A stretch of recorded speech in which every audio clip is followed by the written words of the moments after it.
Evening, peeps. Good evening, everyone. Good evening. How's everyone doing? Hopefully, you're all doing okay. Fingers crossed, eh? Don't forget, if you're new to the channel, please hit that subscribe button. Don't forget as well to like and share the vids. I'm filming this at just gone 7:10 Sunday evening. I say this because we're about to go live in about 50 minutes. And I feel like what I say here might be repeated on the live, but we have said it here first, if that makes any sense. Before we start, I just want to say thank you so much to all of you that reached out, tweeted, sent me DMs, whatever you did about me anchoring the show yesterday. I know it must have come as a surprise to a lot of you, right? Because I didn't really say that I was going to do that. I wish I could have told you, but it was very, not lastminute.com, but there was a lot going on behind the scenes. I found out Monday that Maya might not be doing it. Like Laura Woods was always going to do the darts, so it was going to be Maya Jama being in the main seat. And then there was an issue with Maya Jama, and then I guess it was a case of, okay, who's going to do it? Other presenters' names were put forward just because I've never done it before. So I can understand why people were a bit like, can Addy do it? Other presenters' names were put forward. I was put forward. And then DAZN said, no, we want Addy to do it. So they kind of put a lot of faith and trust in me to do it. And I was shitting myself. I always say that, and I know some of you don't believe it, like, oh, whatever, Addy. No, genuinely shitting myself. Like, you know when you go to the toilet 10 minutes before the show, shitting myself. But we got it done, a couple of mistakes, not big ones, nothing really big, like small mistakes, but I'm a bit of a perfectionist, so they kind of sat with me for a little while. But overall, happy. I mean, my first time doing it, first ever time doing it, apart from a couple of smaller ones in Africa 4 years ago. So yeah, I enjoyed it. Again, it was hard, which makes me appreciate people that do it. But look, what a journey. What an end to the year. You know what I mean? What an end to the year to be able to do that is unbelievable. And yeah, again, thank you to all of you that sent well wishes and stuff like that. Let's talk about the fucking card. Let's just get there, right? Let's start at the top of the card. Obviously, let's start there. Derek Chisora, or should I say Joseph Parker versus Derek Chisora. I'm a massive Derek Chisora fan. I think what he's been able to do in terms of, man's got 11 defeats, or 12 now, but had 11 defeats going into that fight. And let's be honest, we know how it works. Not just over here, but anywhere, right? I mean, if you've lost 11 times in boxing, ain't no one interested in you. You certainly can't sell tickets. You're not putting bums on seats. Pay-per-view ain't going to work. Sign-ups ain't going to work. Chisora throws all that out the window. Somehow, I don't know how he does it, but it's almost like defeats don't necessarily matter to the paying public when it comes to Derek Chisora. I think Gabe Rosado's a bit like that, but I don't think Gabe Rosado can pull what Chisora can pull in terms of interest. I just don't think he can do it. In fact, he certainly can't do it. Chisora just has this way of getting people excited. Like when Chisora fought Usyk behind closed doors, if that wasn't behind closed doors, that sells out the O2 Arena. Am I lying? He just has this thing. But I say that because when Chisora done the ring walk, I was like, oh yeah, you know, really going for it. Like, come on, Chisora. When Joseph Parker came out to Tupac, I was like, oh, fuck. I was like, oh, shit. My allegiances switched quickly. I'm a big Tupac fan. And when he came out to that song, I was like, oh, my God, Chisora's in trouble. It's stupid, but it's small things. And look, Joseph Parker looked fantastic.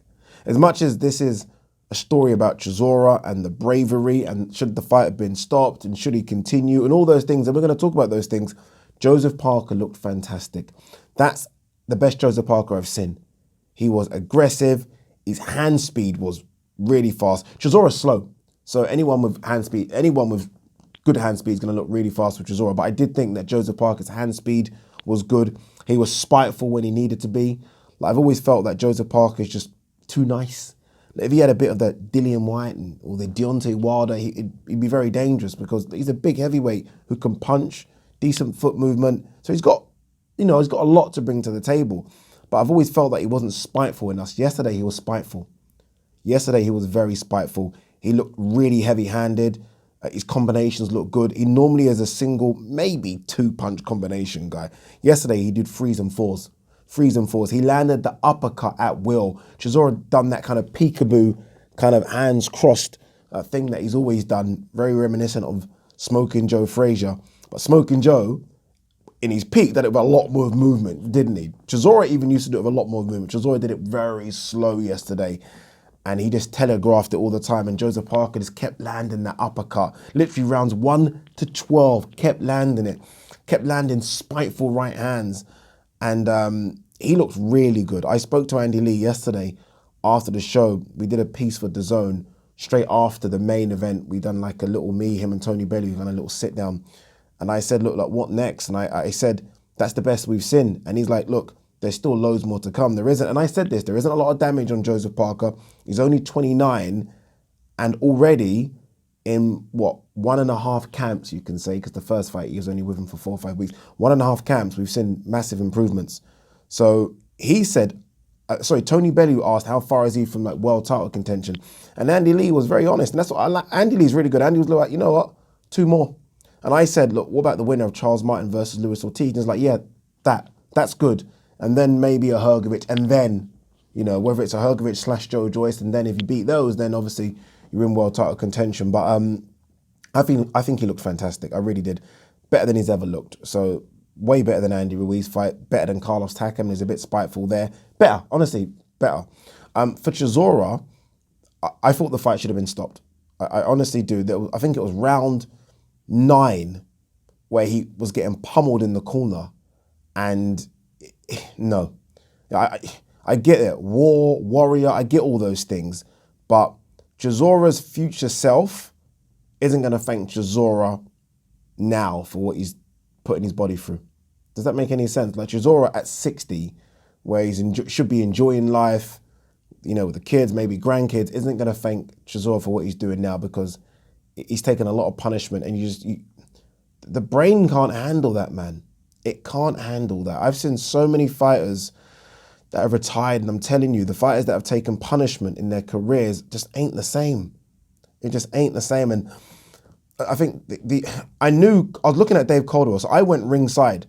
I ran down to ringside to watch it really close up, and I'm hearing the thuds of these punches. And I'm telling you now, they are massive punches that Joseph Parker's throwing. And I'm looking at Dave Caldwell. I even stopped looking at the fight for about 30 seconds. I'm just watching Dave, and Dave was tempted to throw the towel in. He might not admit that, but he was tempted. And people say, well, you know, Chisora went to 12, so, but you can't take that kind of punishment. You really can't. It was a beating from rounds like 2 to 12. Just a sustained beating, it really was. How the judge, by the way, how the judges had that 114-112, 115-11, 115-10 is criminal. It's criminal. No one will really talk about it, because in the end of the day, the right man won. And that's the most important thing. But they're trying to say, if it wasn't for the knockdowns, Chisora would have won. I mean, what on earth is going on with British boxing right now? That's criminal. Like, no, I'm not even saying criminal as in, I'm talking criminal. Like, there's a crime being committed there. Someone needs to investigate that shit, because that's a disgrace. But I would love to see Chisora pack it in. He's come out and said he isn't going to pack it in, that he's going to fight again in the summer, take a long break. He's 37.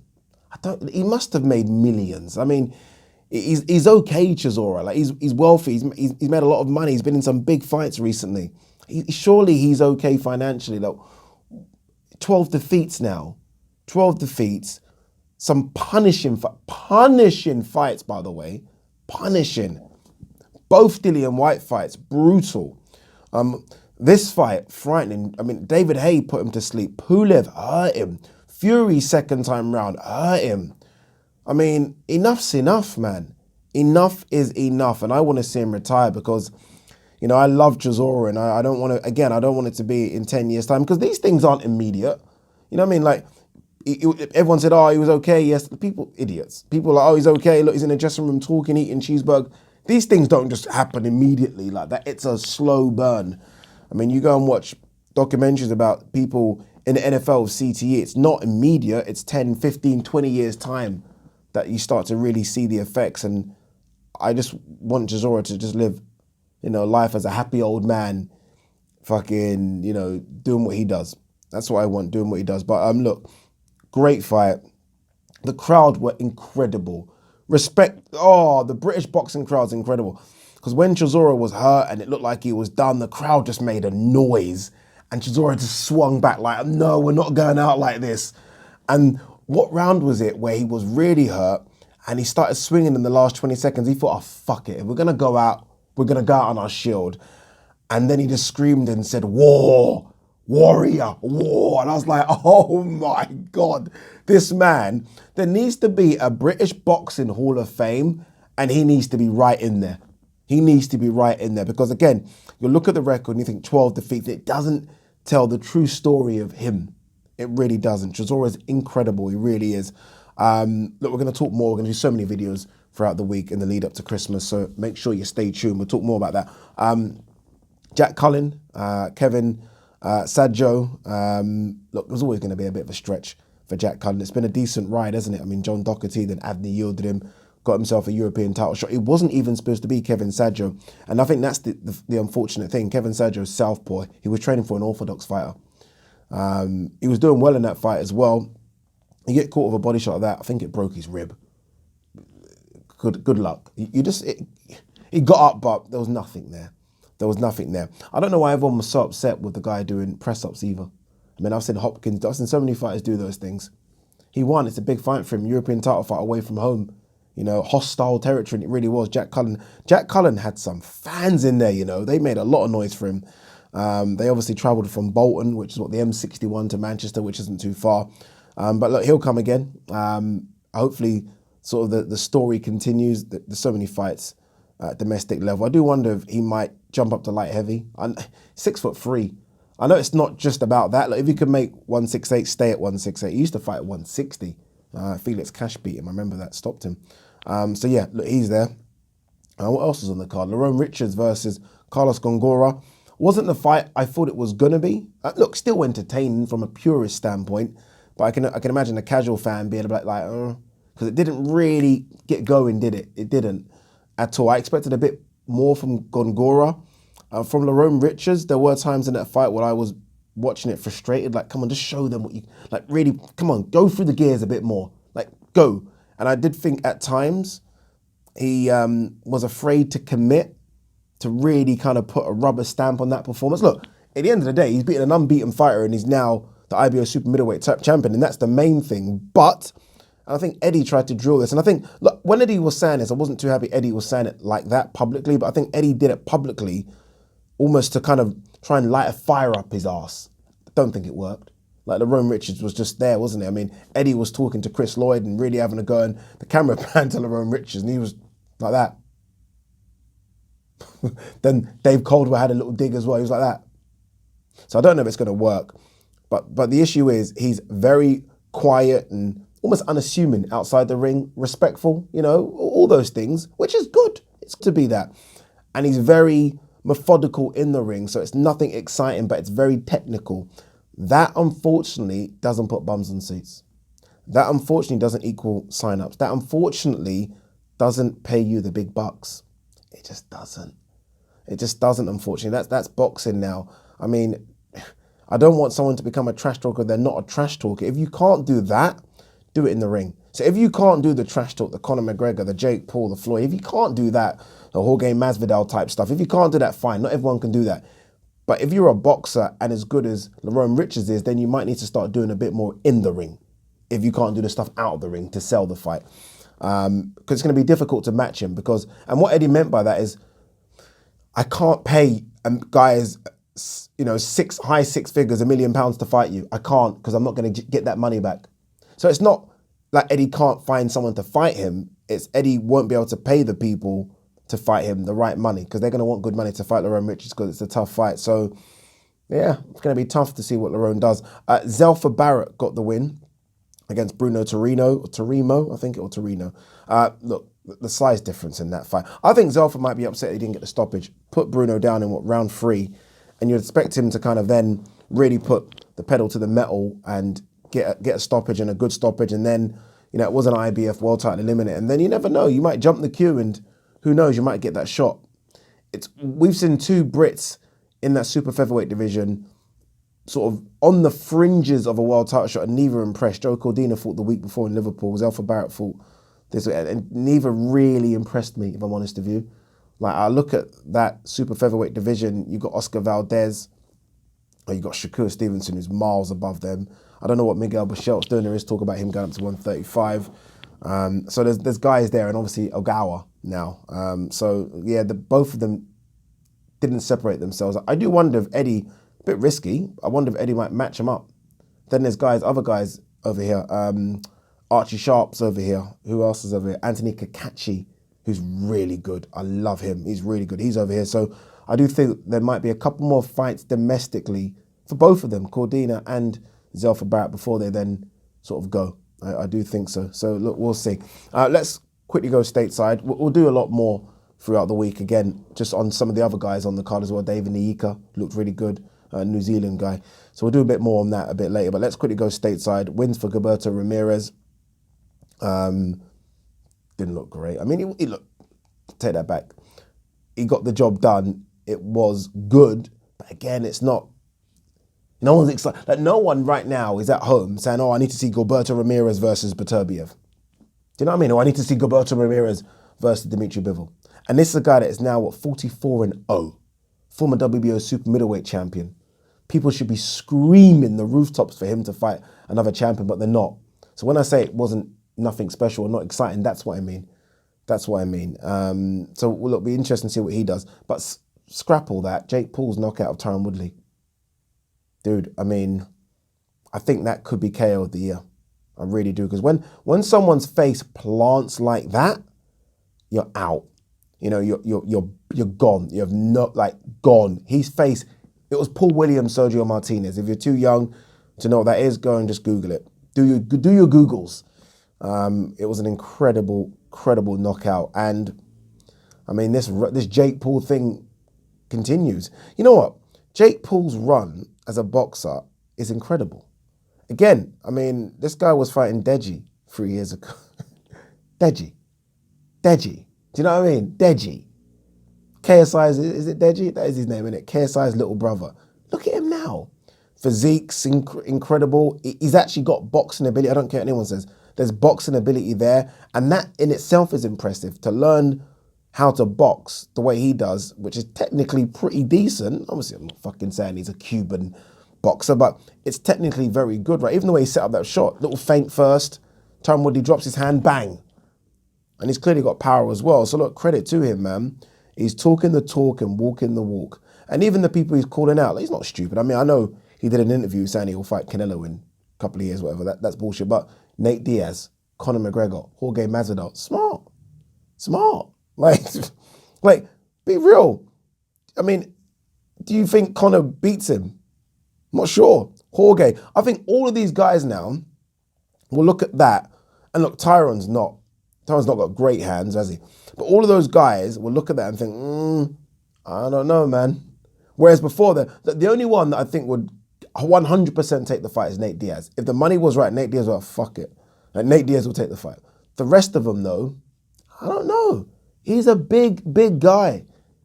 Big guy can hit. Like, this is no, like, he's starching people. Like, do you know what I mean? So, I don't know, man. I don't think they're going to take the fight. We do want to see him in with a boxer. Tommy Fury was that, right? He's kind of a boxer. So let's see if they can make that one again. I'm not quite sure. I still think if he wants to stay busy, and it clearly looks like he wants to, I don't think he's going to get the Conors and Conor McGregor's, all that Jorge Masvidal, Nate Diaz. They're all tied into UFC contracts, although Conor's got one fight left on that contract. I think it's going to be easier to get someone like a Tommy Fury. I just think that's what's going to happen. Amanda Serrano got the win as well. Beat Gutierrez. Gutierrez's face was fucked. Like, awful looking. Obviously, it should be Katie Taylor next, Madison Square Garden. We'll see. We'll see how big the fight is. A lot of people are saying the fight's really big and it'll do great numbers. Hopefully it does. I mean, it's a good fight, right? Good fights. I mean, how many belts were on the line in that fight? 100?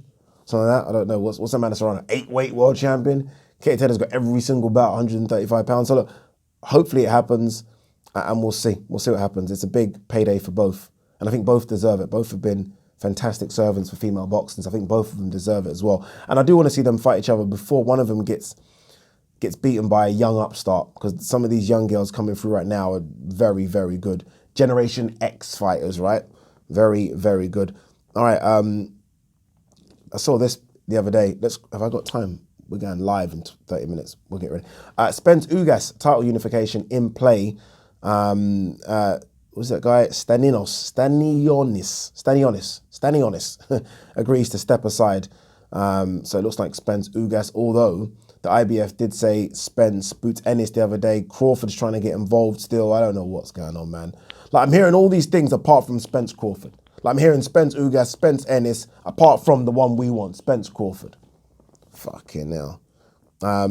It's been official now. It has been officially announced. Keith Thurman will take on Barrios. Barrios, who fought Gervonta Davis, got slept.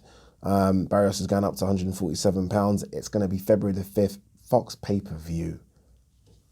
Fox pay-per-view. I'm sorry. For Thurman fucking Barrios.